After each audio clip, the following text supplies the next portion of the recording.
In a small American town called Redwood Valley lived three young adults: Adam, Sarah, and Jack. All three were between 20 and 25 years old. Their lives were different, their struggles were different, but one thing connected them: each of them wanted to become something more than what life had offered so far. Adam was a dreamer. Ever since childhood, he loved inventing things. He would spend hours in his garage building little gadgets, toy robots, electric cars, anything that sparked his curiosity. But everyone around him thought he was wasting time. People laughed at his ideas, calling them unrealistic. One of his teachers once told him, "You just need one chance, Adam. Don't stop believing in yourself." That sentence stuck with him for years. He realized that the world could doubt him, but the real danger was if he began doubting himself. Sarah was strong-hearted. Running was her passion, her identity. She grew up with a single mother who worked long hours to raise her. Sarah dreamed of becoming a national-level runner and making her mother proud. But during a race in college, she fell badly and injured her leg. The doctor said she might never run competitively again. The news crushed her, but she refused to give up. "I won't stop until my dreams stop breathing," she told herself. The road ahead would be painful, but she was prepared. Jack was the kind of person who had tasted failure more than success. He wanted to become an entrepreneur. He had started 3 small businesses, and every single one failed. People labeled him a lost cause, someone who didn't understand business. But Jack believed failures were teachers in disguise. Even when he was broke, he stayed determined. He often said, "As long as I'm breathing, I have another chance." One evening, the three of them met at a small cafe in town. They had known each other casually, but never really talked deeply. That day, something felt different. Their conversations carried the weight of dreams, pain, and frustration. Adam finally said, "We all have a fire inside us. We're just trying to climb our own mountains. What if we climb together?" Sarah nodded. "If we support each other, we can survive anything," she said. Jack smiled and added, "Let's start a new chapter together." And that moment quietly changed their lives. The next day, they began working toward their goals as a team. Adam was developing a new invention, Smart Assist device, designed to help elderly people with daily tasks. But he didn't have the resources. Jack stepped in, teaching him business strategies. Sarah organized small community meetings to raise funds. Slowly, piece by piece, Adam's invention started taking shape.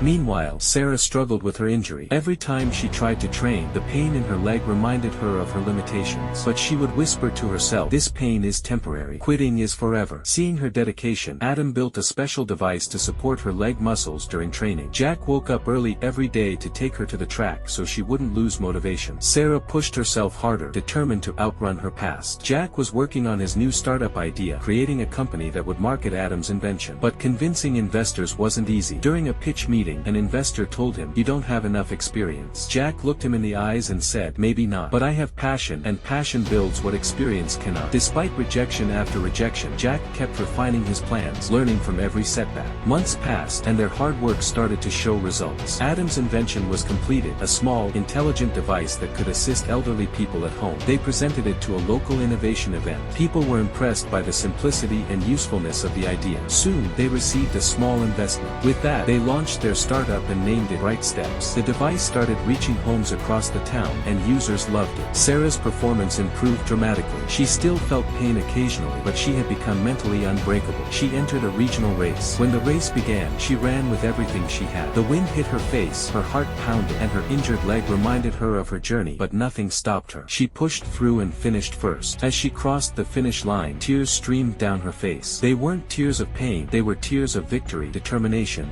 and gratitude. Jack's startup began to gain attention. The Smart Assist device became popular not only in Redwood Valley but in surrounding towns as well. Investors who once rejected him now approached him with offers. His company grew rapidly, and he finally felt the success he had been chasing for years. A year later, Adam won the Best Innovation Award at a national technology fair. Those who once laughed at him now admired him. Sarah qualified for a national running championship, and Jack's company was listed among the fastest-growing startups in America. When the three friends were invited to speak at a youth event, someone asked them the secret of their success. Adam said, "I wasn't special. My dream was." Sarah said, "My injury didn't stop me. My belief carried me forward." Jack added, "My failures built me." They looked at each other and said together, "Nothing is impossible as long as you refuse to give up." Their lives became proof that ordinary people can achieve extraordinary things when they choose perseverance over fear, teamwork over loneliness, and courage over excuses. Their journey showed that success isn't about being the best, but about becoming better every day, no matter how hard the road gets. Because when you decide not to quit, the universe eventually opens a path for you.